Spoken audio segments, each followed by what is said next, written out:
Hi, thanks for popping by.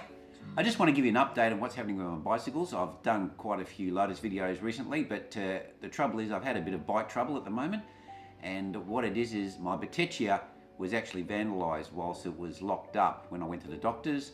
I was in there for half an hour and someone tried to pinch it and obviously was frustrated, they couldn't take it, so they actually smashed the seat stays. So I have a replacement bike coming, so watch out for that one. I'll do a video on that, and if you want to catch up on my day-to-day activities, check me out on Wayno's Cycling Moving on Instagram. That's with an underscore between the words, and I hope to see you over there.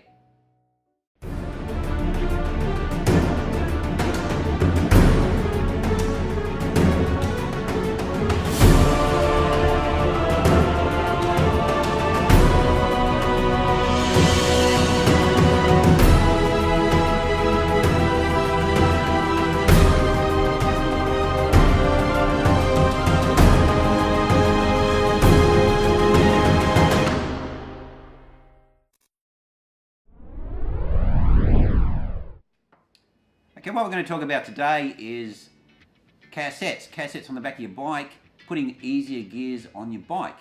And what I wanted to do is talk about actually the pros and cons of doing this.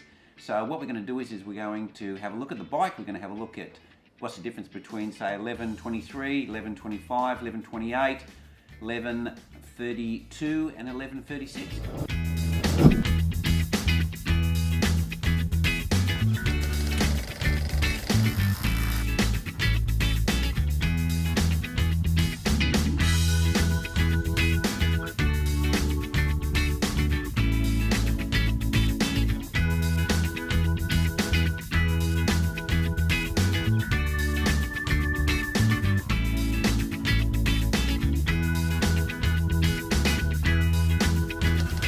So the obvious thing when you have 1136 or 1132 on the back of your bike is that you've got a much easier gear for climbing. So when you hit hills, you can actually maintain a higher cadence. Because it's not about putting out more power, because I don't know if people understand, it's not about being stronger or having a smaller cog and you're tougher. It's about having the cadence to be able to be comfortable. Now when you're riding a bike, it's about watts. So if you're putting out 200 watts or 250 watts and you're on a 3428 or a 3432, if you're putting out the same wattage, all it is your cadence is changing. So this is the main thing of putting on gears that help you spin faster.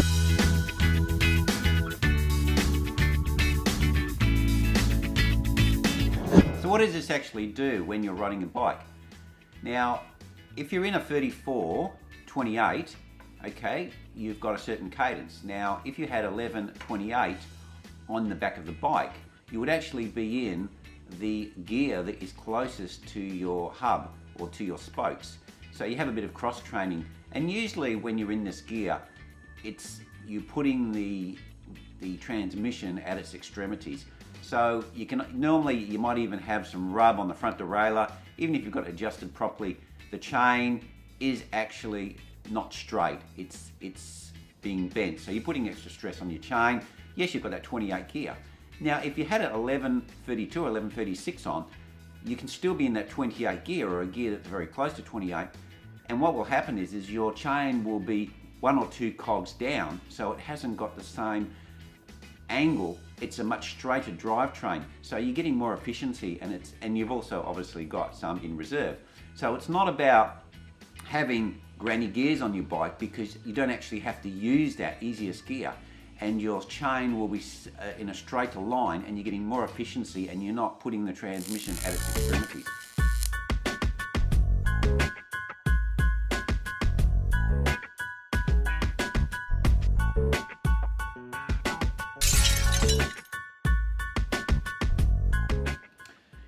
This philosophy has been used quite effectively in the Pro GC, where they've had TTs, and what guys have done is to get the most efficiency, they've used different cassettes so that their normal cadence for that circuit will be able to allow the chain to stay in a straight line. And this is great philosophy, because they're actually, getting the most efficiency out of the chain. Now you might say there's small gains, but at that level, small gains may make the difference between a few seconds at the end of the TT, which to them obviously is significant, because that could mean a place up or the overall position in the actual stage race.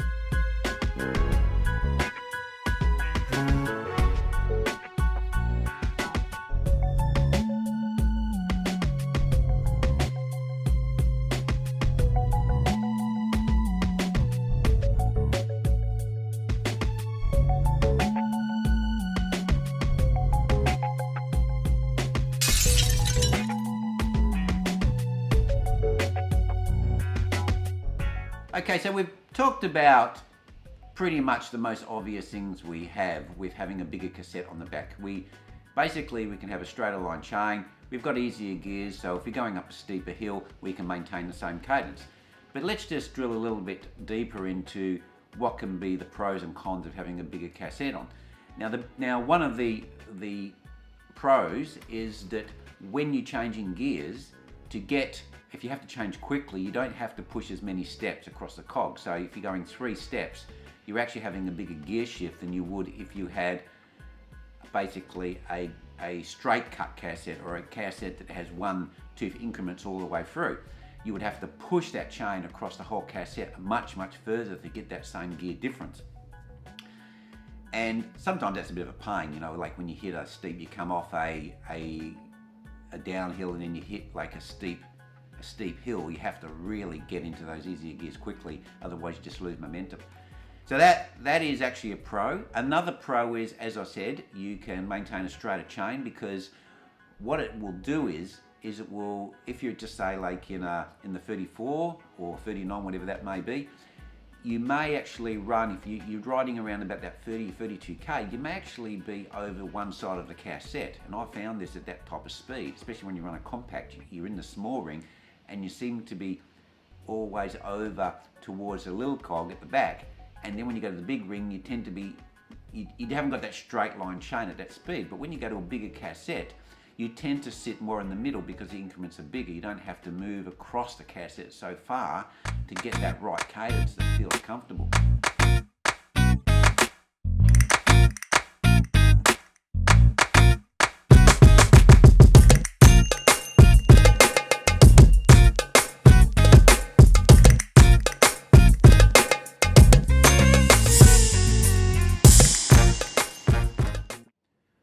So what are some of the cons associated with putting on a much bigger cassette? So one of the cons is normally these cassettes are not made out of these very high alloy type materials, titanium or aluminium. They're basically usually steel. Some of the bigger cassettes, mountain bike cassettes, may have some aluminium in the biggest cogs, but generally I've found that they're mostly steel. So you're pulling a bit of extra weight around, but in reality it's tens of grams. It's not hundreds of grams. It's not kilos, that's for sure. So that is a disadvantage. Your back wheel feels a bit heavier when you take it out of the bike, and you are carrying a little bit more weight. One of the other cons is that, especially if you're riding into headwinds, I found that when you're really looking for that really specific cadence that you want when you're riding into a headwind, the jumps sometimes can be a little bit too big. So what that would mean is that when you're shifting from one gear, you're finding that you actually feel like you're grinding, and then you shift to the easier gear, and then you find that you're spinning a little bit too much. It's hard to find that intermediate gear because you have a bigger percentage range on the back, but the downside to that is you have less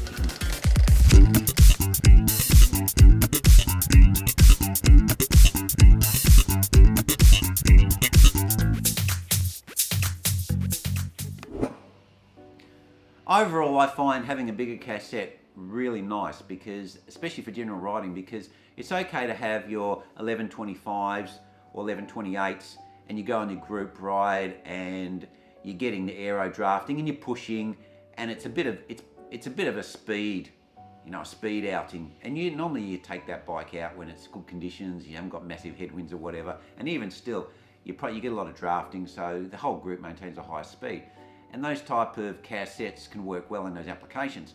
But when you're just riding around by yourself mostly, or you're just commuting and you have bad weather, or you have strong headwinds, or you're going up a hill and you have a headwind, and you just want to cruise along, or you just want to keep your wattage down because it's a recovery ride, having these bigger cassettes is just fantastic. They're a real advantage because you can pop it in that little gear, or even just stay in the big cog, and you've got a lot more gears to play with. Like you can stay in that big ring a lot longer because you obviously can go, 50, 28, 50, 32.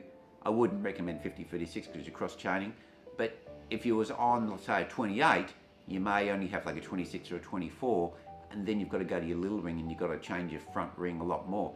So that's one of the advantages to it as well. So I suggest, guys, hey, look, don't look at what other people say and granny gears and what do you got that gears on your bike for, get fitter. It's not about getting fitter because it doesn't matter how fit you are, you have your wattage.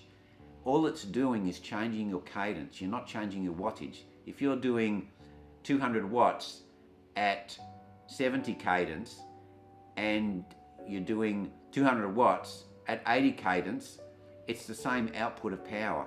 So you're not going to go any faster. It's just about getting the right cadence for what you find is comfortable for your riding. Now, I like to ride with a fairly high cadence. I like to ride at around about 90, 85 to 90. If you're a slower cadence, then this may not be the application for you, or you do a lot of out of the seat riding where you actually normally just ride at a lower cadence naturally, then maybe doing a hack like this may not suit you. But if you're a person who likes to sit in a seat, or you do a lot of commuting, or you do cycling and you mix your group rides with your commuting on the same bike, these type of modifications are really fantastic, and once you get used to the little bit bigger gear change, you really start to realize that, hey man, this is actually pretty good.